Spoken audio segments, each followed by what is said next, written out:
from the mean streets of South Lyon, Michigan. This is the Off-Center Sports Card Show. We'll talk all cards, modern and vintage, graded and ungraded, and stories of the hobby. Sit back, grab a cold one, and let's join George Jackson and Coach Pat. Welcome to the OC. Coach Pat. There he is. George, we appreciate you finally getting off the golf course to actually record a show.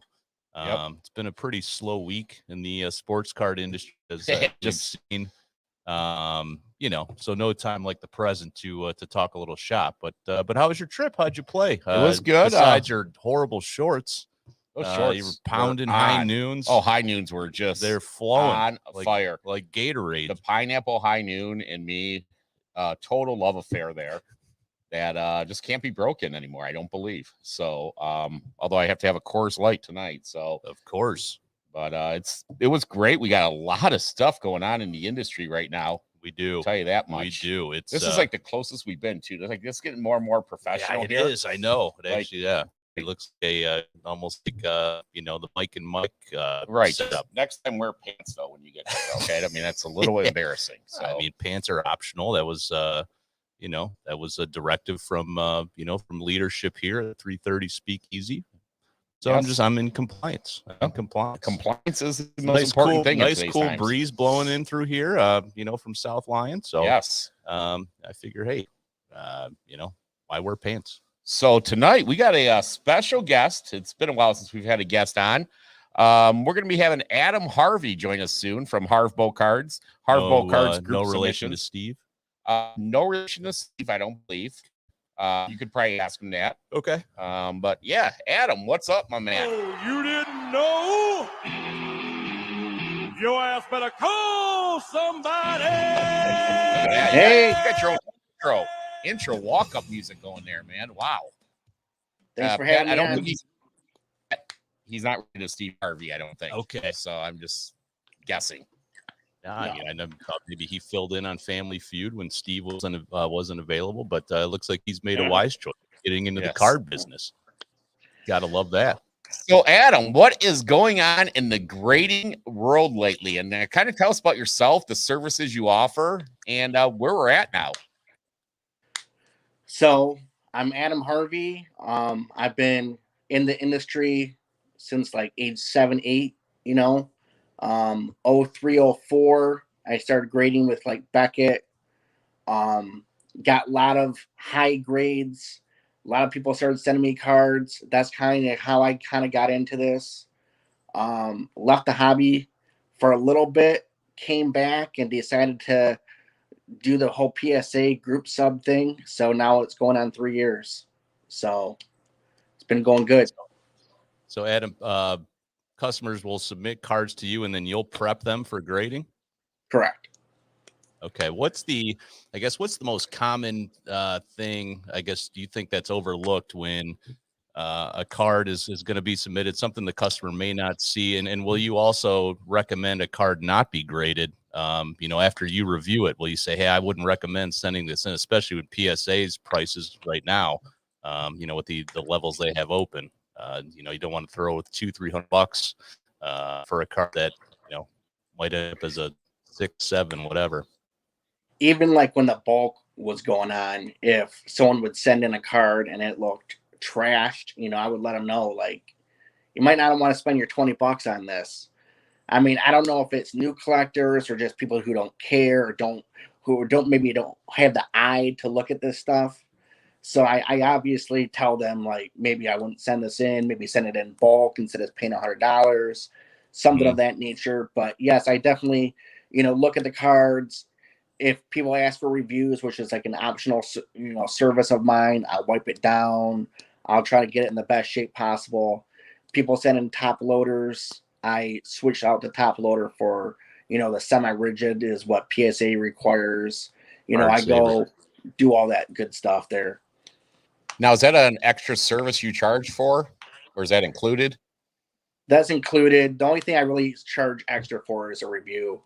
I mean, Okay. I was doing it all at once, but when I got 4,000, 5,000 cards, then I had to start charging for it. It's just too many cards for me to look at every single card, and it's time consuming.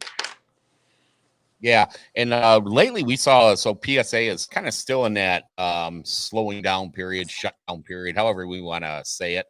Yes. They're still trying to get caught up in a way. So new companies have come out, and what companies have you jumped on board with to offer services to your customers? After the PSA shut down, I did go to Beckett, but obviously Beckett closed down as well. I did bring on CSG and CGC, which is basically the same company. And then recently, just as of this week, I was approved for HGA.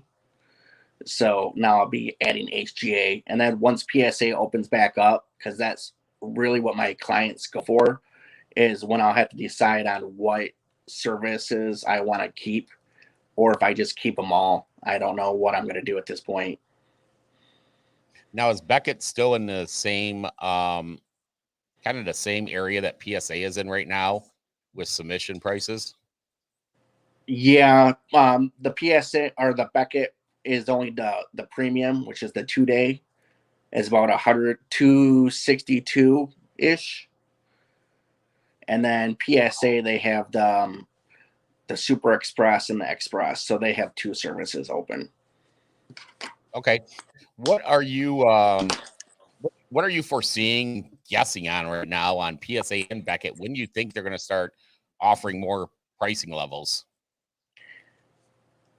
I'm not told anything from PSA. They kind of keep us in the dark, but I would hope in the next couple months they at least bring out standard, which before the shutdown was $100. I would probably guess that goes to 150, maybe 125, somewhere around there. And then Okay. Beckett, I honestly have no idea when Beckett's going to reopen Express or their 5 or 10-day service at all. Okay. Kind of give us a breakdown of your, like right now, how many orders do you have in with PSA? How many cards approximately does Harvbo Cards have in holding at PSA and Beckett right now? What would you say? Cards, I don't know cards, but I probably at least have 150 orders at PSA right now. Wow. Holy smokes. And that goes back to October. Actually, the Pokemon is actually backed up until August. So even though I do have some sports cards coming in from like October, the Pokemon is still backed up until September and August. Wow. That's crazy. And how's your customer base been for you with the patience throughout all this? And, I'm sure that's giving you another almost area of workload. Yeah, I definitely have more free time, but I'm definitely getting more higher end cards coming through here, considering the prices that PSA has. My first month after the shutdown, I had, I think, 17 Super Express. At National, I had 64 Super Express. And now I'm starting to get, in the mid 20s every month for Super Express, which is, there's some high end stuff if you're paying $350 a card. Oh yeah, That's what I was going to ask you. So I mean, you with these prices, you've probably seen some pretty unique cards come your way. I guess what's the most valuable card you've seen cross your desk for a submission? I've had tons of MJ rookies come through here. The most recent, like high end one was a LeBron Topps Chrome Refractor rookie that came through here, and that I provided that at National for PSA, and apparently they think it's worth over 17 grand. So, wow. And for the MJs, I mean, there's a lot of there's a lot of fake ones out there too. So are you able to decipher which or I'm sure you're saying, hey, this could potentially be a fake MJ rookie because there's a bunch of them out there. I'm not really the expert on the MJ rookie per se, but every single one that has came through here has been real. So that's an added bonus. Nice. Nice. What sport do you mostly get right now? Is it basketball? I see a lot of basketball and a lot of football coming through here. Okay. Great. Now, I personally use Harvbo cards. I've used them for a few times over the last 6 months, and I can attest Adam does an awesome job. I'm going to say that right now. There's a lot of people you can use out there, and you're not going to get someone one-on-one like Adam. And I highly recommend click on. You can see it's on our page here. You can check it out. You can look them up, Harvbo Cards on Facebook. Where else can we find you, Adam? Instagram, and I have a website as well. In MySpace? No, not MySpace. No MySpace. Okay. What's the website? Harvbocards.com. Okay. We'll try to get that in the chat there and throw that in there. Everybody, they can click on that, harvbocards.com. And Adam, if you could real quickly kind of walk us through the submission process. I've used two different, and this is before I even knew about Harvbo Cards, which George is he sings your praises, and I met you at the National too, and I've heard you do a fantastic job. But I guess kind of walk us through the process in terms of submitting our order online, and because I've used two different companies. Some are much easier to enter all of your stuff, and it's a 2-hour long process you have to put together a Word document and do all this stuff. So, and I know you're big on the, continuously updating the order status, kind of where things stand. And that's huge also. But maybe just kind of give us a quick synopsis of how the, submission process works. So I'm a little bit more low tech than everybody else. Even though I am technology advanced, I kind of try to keep it simple. Most of my clients joined me before I had a website. So I usually have like a simple submission form, and then you just send the cards to me and I'll put them in a Excel format. What service levels you're requesting. Do you want reviews? Did you pay or did you not pay type of thing? And then I usually post that to my Facebook group at the end of the month when I'm about to ship out the cards to PSA, because I do prefer payment up front. But not everyone's required to do that. It's just, it saves me grief because I don't know where you're going to be, if you're going to have a job in 6 months or 10 months when these cards come back. Right. I rather try to get some money up front, so then I'm not, scrounging to try to get these bills paid when PSA wants their money. But that's fair. It's fairly low key. I know obviously some of these places you have to put in what cards you're sending and list them all. I did go that route to begin with. Now it's just, are you sending in 10 cards or 5 cards? And that's all I need to know. And then I usually keep everyone's cards together with rubber bands, and, I open one package at a time. So there's no issues with cards getting mixed up. And in 3 years, I haven't had one card lost or one card mixed up in anyone's order. So. And before you put the rubber bands on, those are the Card Saver 1 holders, right? Yes, sir. You can rubber band the cards. Okay. Right. All right. But then he uses a stapler. Yeah, staples the staple, them together. right, It's like exactly. a staple gun. Right. Yeah. They'll never get separated.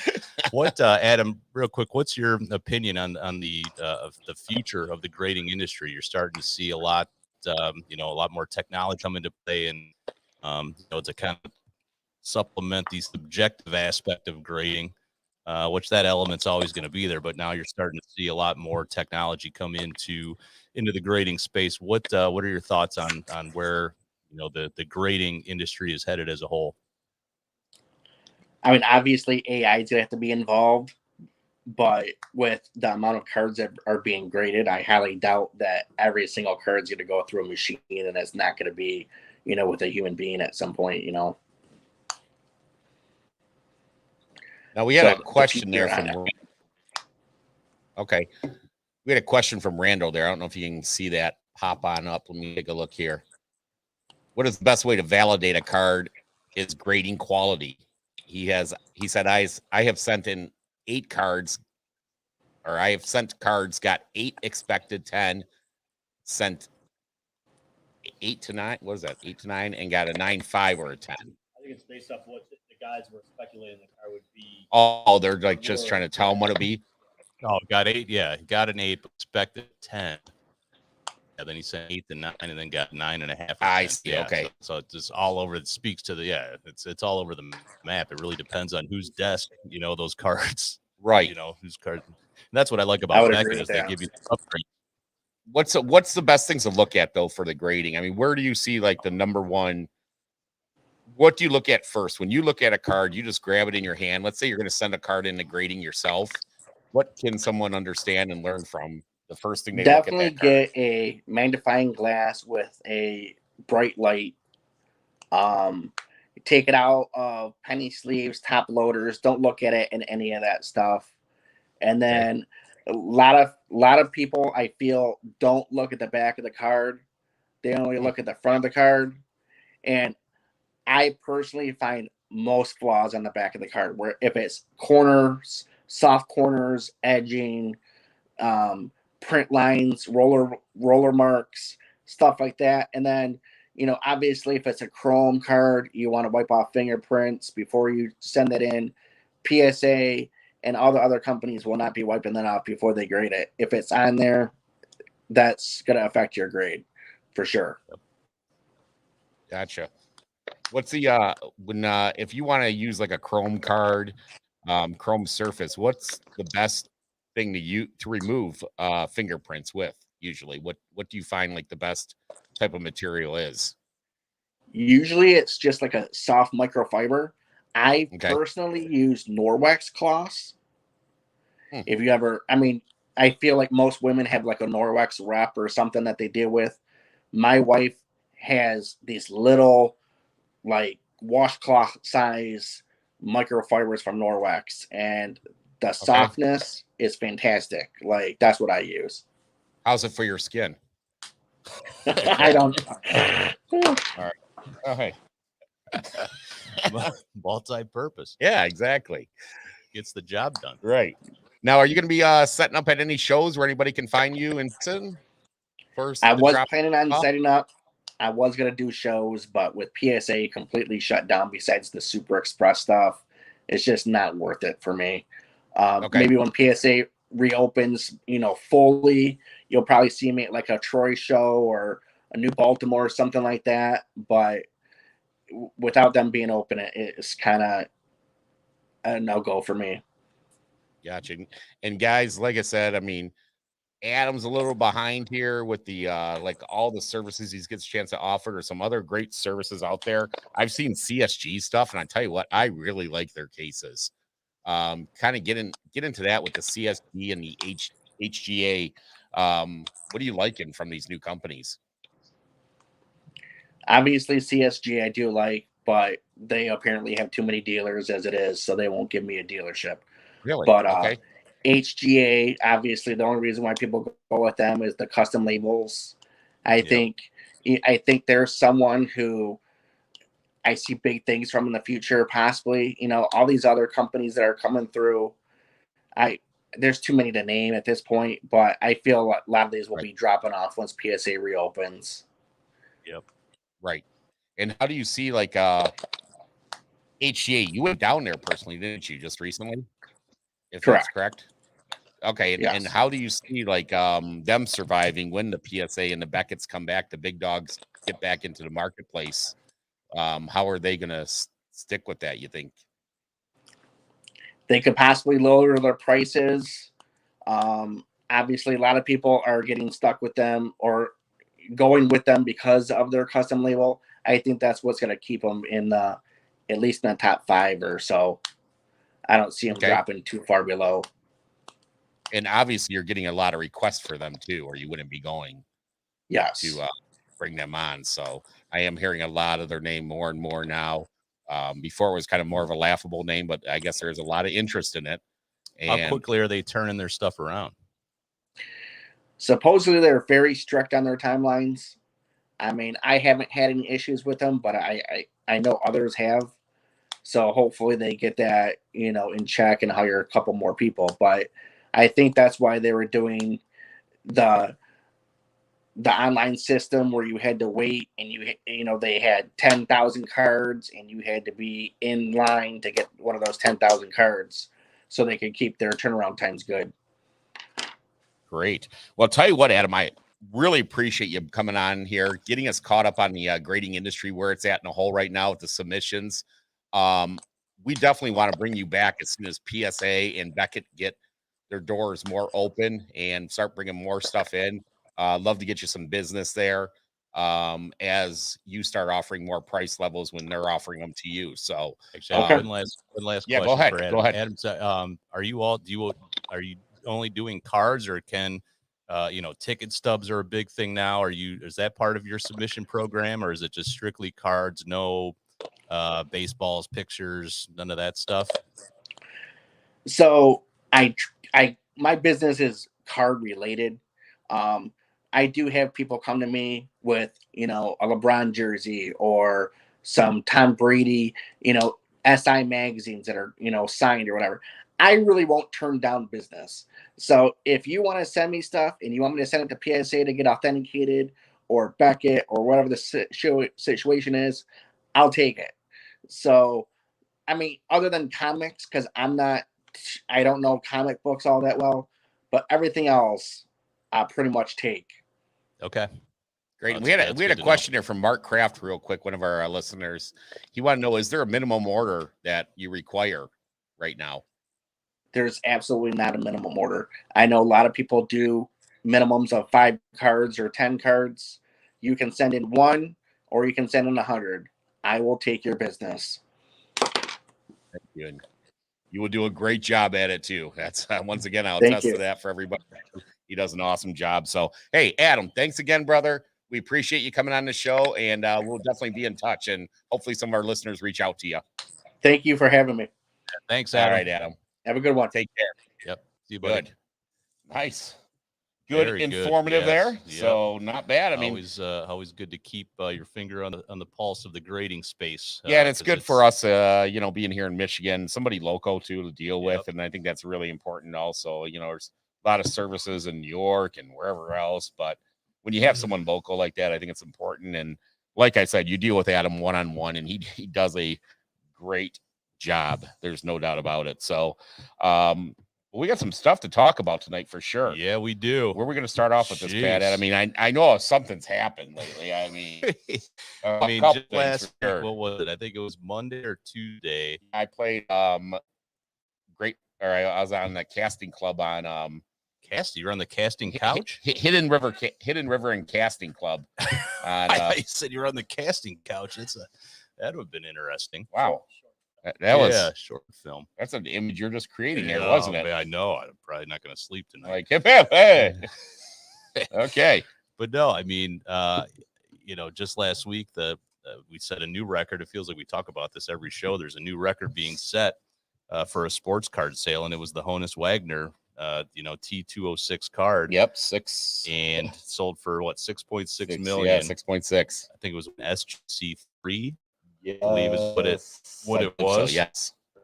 And so then we're like, wow, the sports card market is in a great place.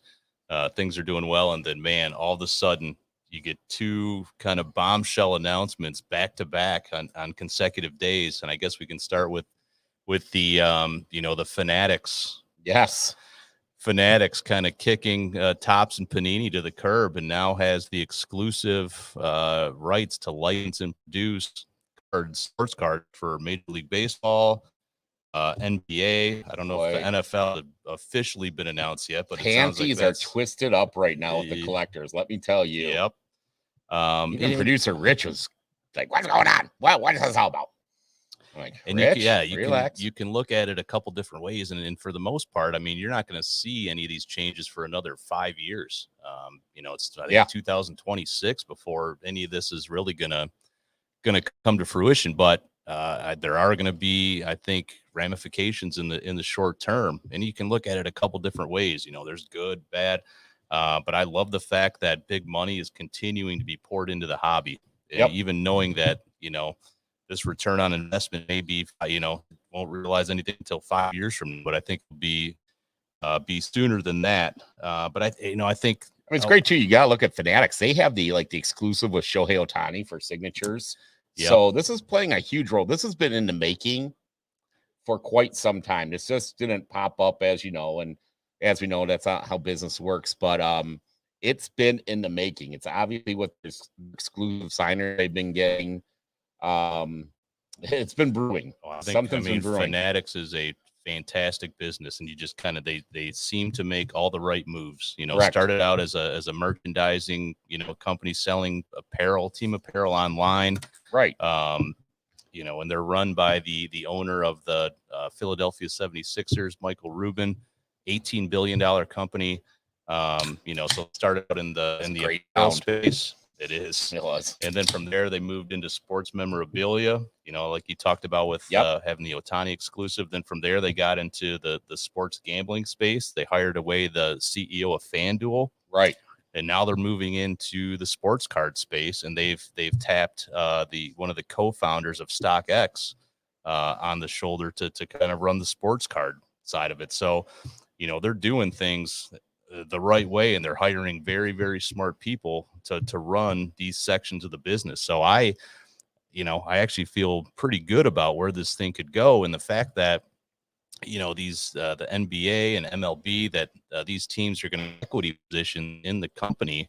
They now have a vested interest to kind of promote and yes, have this thing be successful. So now when we're watching the Tigers and Cardinals, they might, when Miggy just hit number 501, did he? They might flash up, Miggy's tops traded rookie card on here and say, oh yeah, oh, by the way, you might also see sports cards being sold at stadiums and arenas. So it's just another avenue, to bring the card craze to the forefront. So I think there's a lot to like about it. Yeah, of course, there's the downside, Tops with a 70-year history. Right. But we talked about this before we got on tonight, saying that, a likely outcome here is Fanatics buys Tops for pennies on the dollar, essentially. Yeah, I mean, it could happen. And I mean, I've complaints too. One of the complaints I've heard a lot is, well, Fanatics never made cards. Well, neither did Upper Deck. Came out with baseball in 1989, football in 1990, and people were it was a tremendous product. When Upper Deck came out for baseball, I mean, that was the golden product at the time. Yep. Yeah, hockey was good. I mean, they had that market so strong, and they still have hockey to date. But it's not that hard. They're not, they're gonna make a great product, and it's gonna be interesting to see what happens with the Panini, the Tops, where they go with it. And all they have left now is soccer. But soccer is just international rising. It's international, a rising category, and both Panini and Tops, right? And so now do those guys just do soccer, tremendously well. But in between, in these next 5 years, I think there's a concern about Top Panini for printing cards. Like, all right, we're out of here in 5 years, and NFL, MLB, NBA, are they just going to just crank out, an overprint as much as they possibly can to squeeze as much juice out of the orange, on their way out the door? That's a concern. And I know there's concerns from how Fanatics is going to go to market. Where does retail fit in to this space? The Walmarts, the Targets, where does the local card shop fit in? Because Fanatics right now is direct to consumer. So, are they going to, squeeze, the supply chain going to shrink a little bit? I certainly hope not. I think they got the plan. I hope they do keep the local card shops around for that. Yep. As for the stores, we're already seeing Target pulling out of cards anyways. Yep. Everything's going online with that. I'd be just fine the with way that. it's been. And yeah, I'm fine with that. Don't do the lines more. No, online or whatever, like how Target does it now. It's very easy, very simple. We don't have to hear the whining anymore that my kid didn't get any cards in line today and stuff like that. I mean, it's out there, and it's going to be a lot more accessible with that. The OC, where are we going to line up with all this still with Fanatics, you think? Yeah, maybe Fanatics is going to acquire us. Maybe we're next. They see the podcast market, and with our 7 viewers that we consistently have. Well, we were at 20. We had 15 now, so I don't know what happened. geez. So. We're at 28. That's Dropping off, huge. dropping. Like maybe it's the storm, knock some power out. Yeah. Certainly. What's up, Golf Man? It could have been the casting Oh, couch. the casting yeah. couch comment kind of got in there. Yeah, that's true too. I probably would log off too if I heard you were on the casting couch. So I can't blame the viewers for that. But you know what? Roll the clip there, Rich. You are looking live at the casting. Yeah, you are looking live. Love it. But no, it's a very interesting dynamic, and we'll kind of see where this thing goes. But something that thanks, Ken. people are gonna keep an eye on. Mean Streets, baby. I think but I do think it's good for the long term growth of the hobby, and knowing that we have this type of money pouring in, and kind of what these guys are going to do. They, like I said earlier, they've got smart people, in charge of each of these business units at Fanatics. So I feel good about it. I'm excited about it. And talk about good things for the hobby. Let's talk about what eBay did with PWCC. Yeah, they did. Boy, Great, hold the rug up. great news You're there. not a PWCC guy? I do not. And it's disgusting what has been going on here. Here, use a coaster. I mean, this is fine. I know it is. Solid oak there, I believe that is. Yeah, rich mahogany, milled by Rich Jasper. So Heisenberg. I give you a coaster, and then you just open up and That one's empty. oh, geez, what's going on here? Okay, all right. Little house Now cleaning. we've gone from Yangalang to the Rocky Mountains. Yes. Okay, so I mean, we got PWCC that's been pushed out of eBay, and Kicked those that off. aren't familiar with PWCC, what's been going on? There's been a lot of shill bidding, and you can see that in the history of previous sales of some cards. I mean, it's ridiculous what PWCC's sales have been. Just disgusting, to be honest with you. I think it was 100. I think I read 150 million in 2020. That might have been. I don't know. Yeah. Yeah, I mean they're and it's interesting. Apparently PWCC didn't see this coming at all, and Allegedly. PWCC is the largest consignment outfit on eBay. So for eBay to pull their biggest seller, take them offline is a huge. But they were prepared to already jump into their own little website immediately, though. Yeah. Somehow they weren't ready for this, though. They knew what was going on for sure. And let's face it, PWCC has been in the crosshairs before. I don't know, 2 years ago they were accused of trimming cards, vintage cards. So this is back in 2019. In cahoots with some guy out of New York, trimming up mantles and sending them off to get graded, and then it's these guys, it's going to be tough for anybody to give them the benefit of the doubt on anything, right? And it'll be interesting to see what happens, because I've read there's over 54,000 cards in the PWCC vault, so people will send cards to PWCC on consignment, and typically it's higher end stuff. It's usually whatever, $200 or higher, and then they have some unbelievable stuff. If you look at some of their premium auctions, I mean, cards are talking $1 million sales. I think they just sold a Tom Brady Contenders last week on one of their premium auctions for over $1 million. They sold them Mahomes for $500,000, so very, very high end stuff. But now with some of this bad publicity, people I think are pulling a lot of their cards out of PWCC, saying, "Hey, send these back. I don't want to do any business with you anymore. I'm going to send my stuff to Probstein." Well, I think watch out next. Somebody might be next. Yeah, somebody's watching in New Jersey there too on that. They do business. They do business on the up and up in New Jersey. Mm-hmm. Nothing to see here. Yeah, old Probstein kind of watch themselves and yep. Be careful. That's all I'm saying. Exactly. It's out there. So, but the whole thing behind the PWCC, was the aspect of shill bidding, and for people that aren't familiar with that term, that's PWCC would put a card up for auction, and then they would have allegedly one of their team members or whatever, colleague, friend of a friend bid on those auctions to keep driving the price up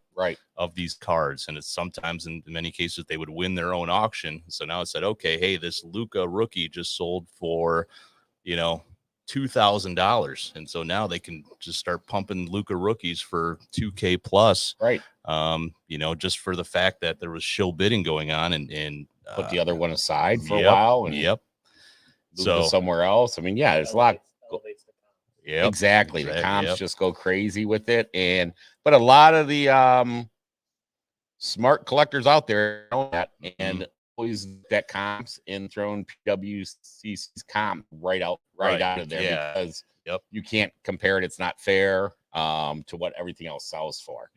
So that has been out there. So do your homework on that. Like, look at those big companies like we mentioned and check them out on eBay and see when you're checking comps and seeing what prices are. You say, wow, that card, it's $1,000, but it sold for like $1,800 on this. You're gonna, if it doesn't look right, it's not right. I can tell you that much. And everything else is averaging 1,000 and 18. Something not right for sure. So I remember back in February, like all of a sudden, Mike Trout rookies, spiked. It was insane. It's for the most part been a $2,500 to $3,500 card as Topps update PSA 10, and then all of a sudden in February prices started 6, to get up 5,000 and 6,000. I sold one of mine. I sold one of mine. Sold yours. Sold it on Super Bowl Sunday. I remember. And so it was crazy, and that's could have been a result of shill bidding going on, and it drove the price up. And it's so I give credit to eBay for making a move like that, and hopefully it kind of slows down and at least puts everybody on high alert that, hey, shill bidding is not going to be tolerated. Yeah, it's definitely terrible not for the hobby. Oh, and Kevin Hebda jumping in there and saying there are more that are shill bidding that we think, and I agree with you 100%. It's out there, and you just gotta be smart with it. Don't get sucked into the game, and do your homework. Do your homework. Check. Yeah, talking about homework, we got Coach Pat's Market Minute, baby. Oh, we're back. I know my last couple Market Minutes have been a show and tell, but we're gonna get back to the old traditions. What we've typically done for the Market Minute. So in honor of today is Mamba Day. Rest in peace to one of the greatest of all time, Kobe Bryant. Today is 8/24. Yes. Yesterday was actually Kobe's birthday. Would have turned 43 yesterday. So stay out of helicopters. Yeah, sorry, that's bad. Jeez, this guy. I tell you. See, how many high noons did you have today? None, actually. None? Okay, right. That's good. You had to take your daughter to school. I did. Yes. Started school. But Kobe Bryant is somebody who I think his cards are going to hold value for the foreseeable future. Just one of the greatest of all time. Was relevant outside basketball. Legacy will live on forever. And you kind of look at what Kobe's cards have done over the last, when I've been looking at card prices, I've kind of looked at the last 180 days, and there's just a huge fluctuation, especially in Kobe's card. So you look at his 1996 Topps base, and Topps, that's another argument getting back to, this Fanatics Topps thing, or there's going to be, people, is Topps going to, value of Topps cards going to go up, moving forward if they're no longer produced. But you look at Kobe's Topps base, 1996 Topps base, just the raw card is down over 70%, since March. So you could buy the raw card for $570 in March. Today it's at $145. Wow. The PSA 9, 1996 Topps, $1,400 in March, a little over $400 today. And his PSA 10 in that 96 Topps, $7,200 in March, $2,500 today. And there's a pretty low pop on that card. And a 10, it's a little over 3,000. So in some of those cards, it's a low pop. So, I know I'm probably preaching to the choir when I say, take a look at Kobe cards, but there's still some value to be had with Kobe Bryant. Yeah. My last one is Aaron Rodgers. So football season, get ready to start up. Green Bay Packers in the driver's seat to win the NFC Central and make a run towards the Super Bowl. Even with that Lions defense? I know. Yeah, I know. Hey, of course, Okay. he's not going to throw to Okuda's side. I mean, Right. You want to go that lockdown. Will have Devontae Adams locked up. We'll have brain a pretzel. But Aaron Rodgers, he's a guy, he could leave Green Bay after this year. Rumors are that he could end up in New Orleans and play in that Sean Payton offense. And I also think Aaron Rodgers will be relevant for years beyond football. You talk about him being the host of Jeopardy or whatever. But Aaron Rodgers cards have dipped 20% in the last 180 days. Yep. So Aaron Rodgers, 2005 tops PSA 10. Again, low pop on that, a little over 2,000. You can have the card for $820 today. Was $950 180 days ago. Same card in PSA 9 is down 17%. Was $270, now down to $220. So I think before football season starts, take a look at Aaron Rodgers. There's some value to be had there. I think the Packers are going to have a heck of a season. They'll be right in prime position again to make a Super Bowl run. And if he ends up with a season like Brady did last year and is hoisting the Lombardi in February, those cards are going to be looking nice. And where's that get back to us with her ball investments of position? Quarterback, baby. Always quarterback. Always, stay away from everything else. Always have fun PCing, whatever you want. Justin Jefferson's, but it's all at quarterback, man. Yeah. All at quarterback, baby. Not Travis Etienne. Oh, not him anymore. Season. Not at all. So yeah, that's good information there, sir. This week on Pat's buy 'em up. Market Minute. Oh, here we go. Hey, woo! Yeah, it's back, baby. Unfortunately, I don't have like the fancy pictures over this shoulder. How's this go? This shoulder. No, I don't have it now. So I have to describe kind of what the top 5 is. Suit. It is. Sounds like. Looks like you can picture here with my viewers. All right. Top 5 football card designs of all time.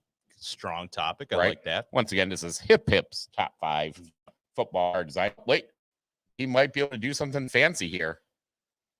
Tom Sloan. Fancy sauce. There he is. 12th man is going to make. Oh, look at it. He's going to make it happen. So number 5, 86 tops, 1986 tops football. Tom, what do we got there? Let's see.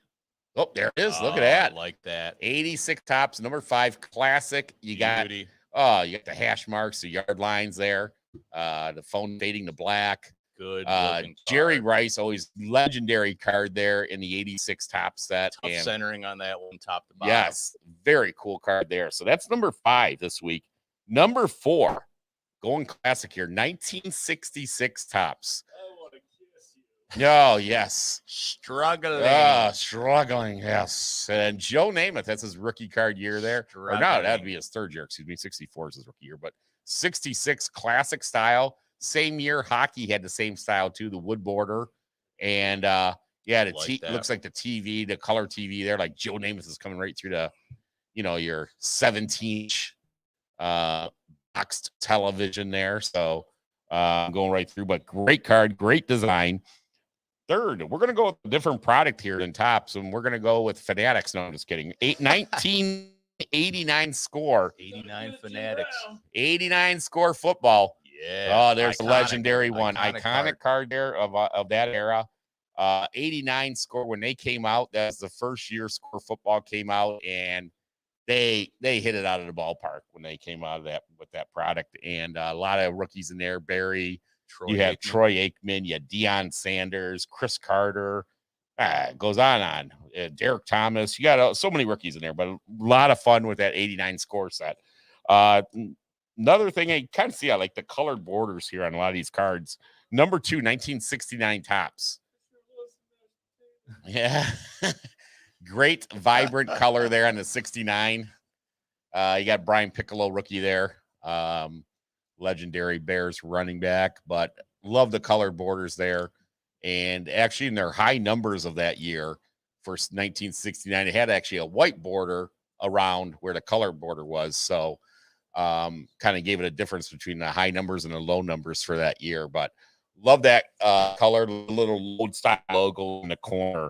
And number one for me, it's always been my favorite. 1985 Topps football, black borders. You got the Warren Moon rookie in there. There's a few other good rookies in there. You got Walter Payton. That's always actually one of my favorite cards right there. That Walter Payton card. But just black borders, tough to find those, collect those, and centering on those too are always tough. It's just great card. They came out with that sideways style, you know, the name and the banner on the side there, and I thought it always hit it out of the ballpark with that. So there's Hip's top 5 this week. We got football season rolling around, so love it, man.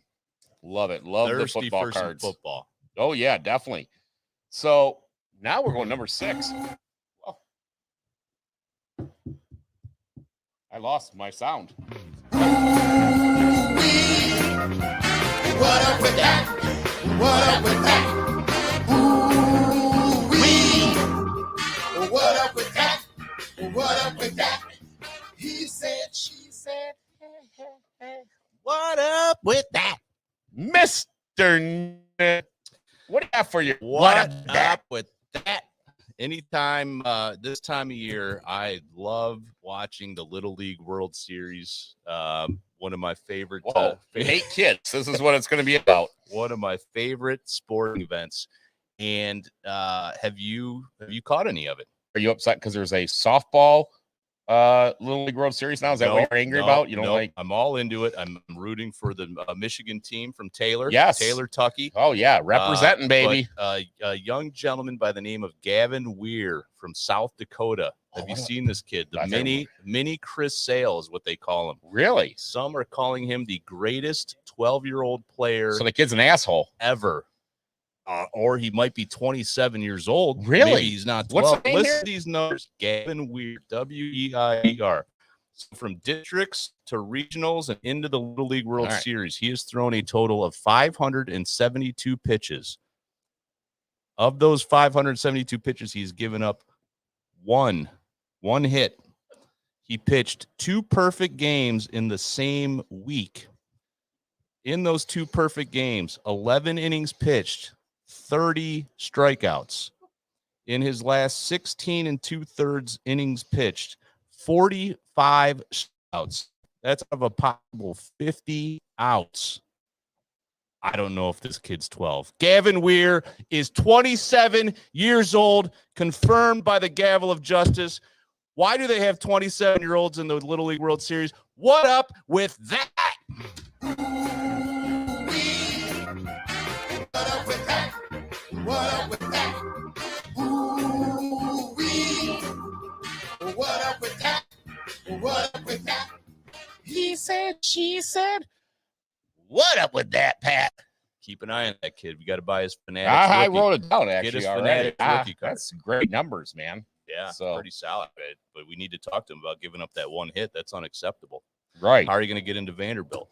Well, Pat, my what up with that? I'm probably sure it's no surprise to you coming from me here, but I got to be very, very careful with this one. Oh, boy. Oh, boy. Here we go. What up with that? Valley Sports Detroit. Oh, Huh? no. The BSD stepping in and firing who I don't even like as an announcer, fired? Jack You're Morris. suspended. Well, suspended, whatever. I hope he quits. I tell you, very, very careful with this one. And how do you get fired for doing a bad Elmer Fudd impression?